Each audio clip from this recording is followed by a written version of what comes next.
Hello friends दुनिया में कई सारे जेल्स हैं, पर सेलुलर जेल, जिसे काला पानी भी कहा जाता है, सिर्फ इकलौता ऐसा जेल है जिसको भारतीयों के साथ साथ पूरी दुनिया भर में भी याद रखा गया है। आखिर ऐसा क्या होता था इस जेल की दीवारों के पीछे? आप भी जरा सोचो, अगर आपको जंगली घास की बनी हुई सब्जी, जंगली घास का पानी या पत्थरों से भरे चावल खाने को दिया जाए तो आपकी क्या हालत होगी।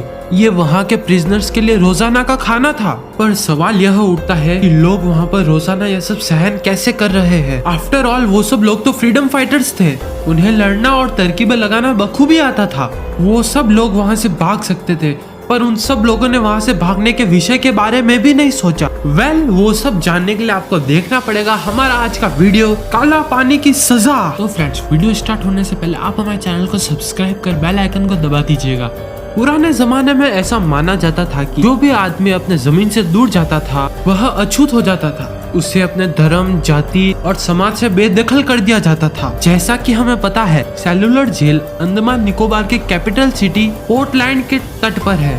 तो ये बात तो जायज है कि सारे प्रिजनर्स को अपनी जमीन को छोड़कर जाना पड़ता था, जिसके चलते वो लोग अपने समाज को छोड़कर अपने फैमिली के ब्लैक शीप बन जाते थे। पर ये सिर्फ इकलौता कारण नहीं है, इसका दूसरा रीजन था, वो था कि इस जेल को दुनिया भर में नर्क कहते थे, जो कि जमीन पर बनाया गया है। और हमें जैसा पता है कि नर्क का पूरा थीम ब्लैक कलर का होता है, और ये जेल भी वैसा ही ब्लैक है, और इसलिए इसे काला पानी इस वजह से भी कहा जाता है। पर आप सोच रहे हो इसके नाम की वजह से इसका नाम काला पानी पड़ा है, तो ऐसा बिल्कुल भी नहीं है। आखिर अब सवाल यह उठता है कि इस नर्क को जमीन पर कब और क्यों बनाया गया। आइए चलिए आज की हमारी वीडियो शुरू करते हैं। दरअसल बात 1857 की है, जब पहली बार हिंदुस्तानी अपने देश के अंग्रेज सरकार के खिलाफ गए थे, जिसे हम 1857 का नेशनल अपराइजिंग भी कहते हैं। लेकिन इस युद्ध में जीत तो अंग्रेजों की हुई, लेकिन हिंदुस्तानियों के मन में लगी इस चिंगारी को देख अंग्रेज भी डर गए थे कि कहीं हिंदुस्तानियों के बीच अंग्रेज का डर खत्म हो गया तो, या अगर सब हिंदुस्तानी एक हो गए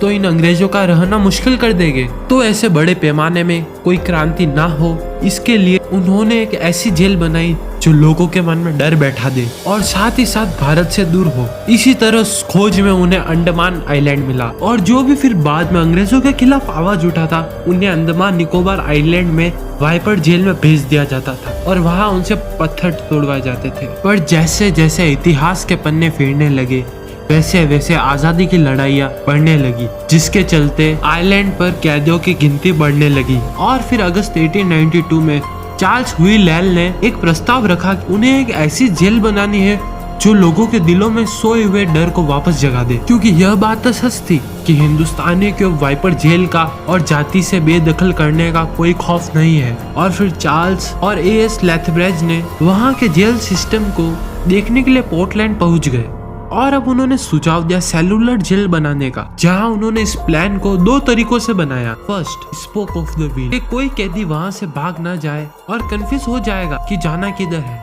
और सेकेंडरी, पैनोप्टिकॉन थ्योरी, यानी कि प्रोजेक्ट के बीच में एक ऐसा ऑब्जेक्ट खड़ा किया जाए जहां से ऐसी निगरानी हो सके एज अ पैनोप्टियस आंखों से निगरानी किया करता था। इन दोनों कॉन्सेप्ट को जोड़ने के बाद एक 3 फ्लोर का टावर, जिसके साथ 7 विंग्स होगी, जिसमें टोटल मिलाकर 693 सेल्स होंगे। और फिर बस जेल तैयार होते ही वाइपर जेल के कैदियों को यहाँ पर शिफ्ट कर दिया गया। और अब बारी है कहानी सजाए काला पानी की शुरुआत कैसे हुई। काला पानी में हर कैदियों को छोटे छोटे अलग अलग सेल में रखा जाता है।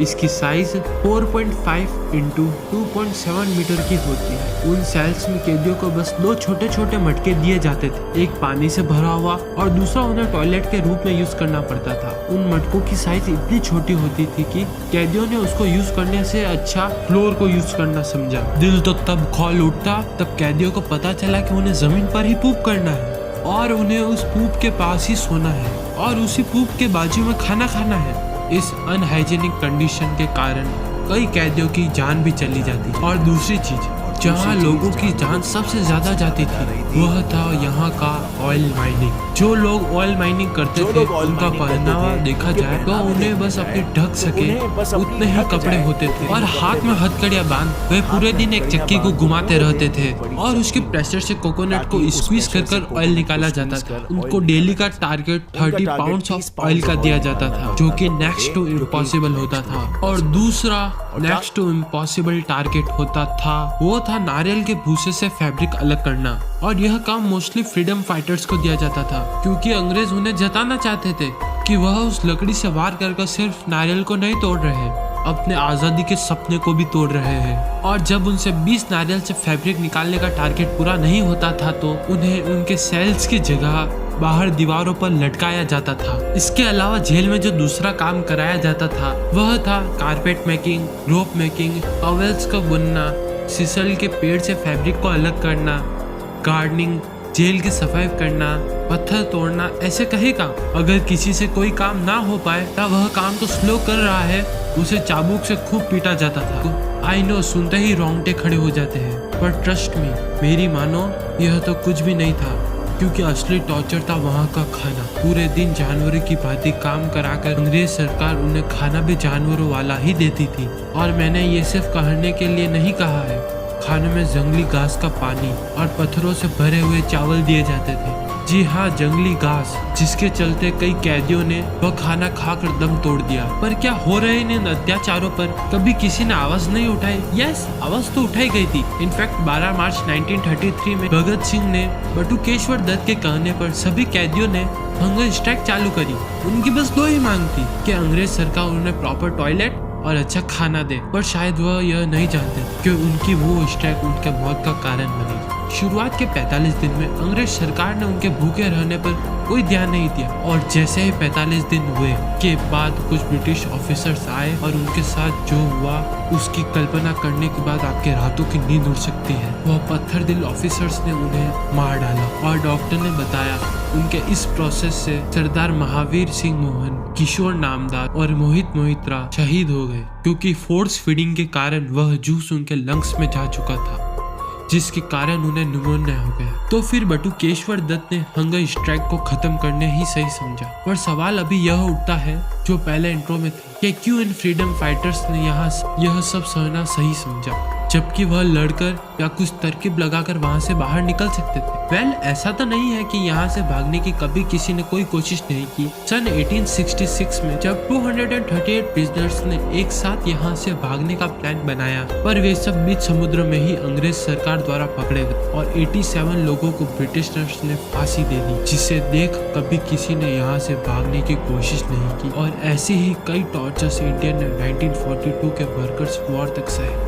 और कहानी 1942 के दौरान इस तरह पलटी कि जिस जेल में अंग्रेजों ने दूसरों पर जुल्म किया उसी जेल में अब उन्हें अपनी नानी याद आ गई। 1942 में जापानीज आर्मी ने अंडमान निकोबार आइलैंड पर हमला कर सेलुलर जेल को अपने कब्जे में कर लिया और उन्होंने गांधी जी और रविंद्रनाथ टैगोर के विनती करने पर इंडियंस को वहां से छोड़ दिया। और रही बात ब्रिटिशर्स की, उन्होंने वही पाया जो उन्होंने बोया था। जो टॉर्चर उन्होंने इतने साल इंडियंस के साथ किया था वही उनके साथ हुआ। और फिर 1945 के बाद जापानीज ने अंडमान निकोबार आइलैंड सुभाष चंद्र बोस के हवाले कर दिया और आज की तारीख में सरकार ने उस काला पानी को म्यूजियम में तब्दील कर दिया है और आप वहां पर टूरिस्ट के तौर पर जा भी सकते हैं, जहां कई कैदों की निशानियां और खून के धब्बे भी मानो ताजा है, जैसे कि सीडी सावरकर के पोएम्स। तो फ्रेंड्स, आज की वीडियो में इतना ही। हमारे चैनल को सब्सक्राइब कर इस वीडियो को लाइक कर दीजिएगा और बेल आइकन को दबाना मत भूलना।